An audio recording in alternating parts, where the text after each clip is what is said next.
ইতিহাস ভুলেছে বাংলাদেশ। শেখ হাসিনা সরকারের পতনের পর থেকেই বাংলাদেশে চলছে চরম অস্থিরতা। লাগাতার সংখ্যালঘু হিন্দুদের অত্যাচারের ঘটনা সামনে আসছে। তারপরেও ভারতের বিরুদ্ধে লাগাতার করা নিন্দার মধ্যেই এবার পদ্মাপাড়ের যুদ্ধের মহড়া। রাজবাড়ীতে বাংলাদেশ সেনাবাহিনীর ব্রিগেড গ্রুপের যুদ্ধের মহড়া খতিয়ে দেখলেন অন্তর্বর্তী সরকারের প্রধান। অংশ নিয়েছিলেন সেই দেশের 3 বাহিনীর প্রধানও। তাহলে কি ইউনূস সরকার যুদ্ধের কোনো ইঙ্গিত দিতে চাইছে ভারতকে?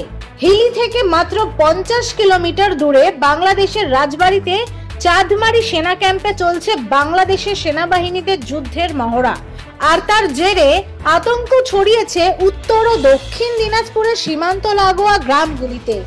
গ্রামবাসীরা জানাচ্ছেন মাঝে মাঝেই বিকট বিস্ফোরণের শব্দ পাচ্ছেন তারা। গ্রামবাসীদের দাবি, গত কয়েক মাসে সীমান্তে বাংলাদেশি সেনার উপস্থিতি অনেক বেড়েছে।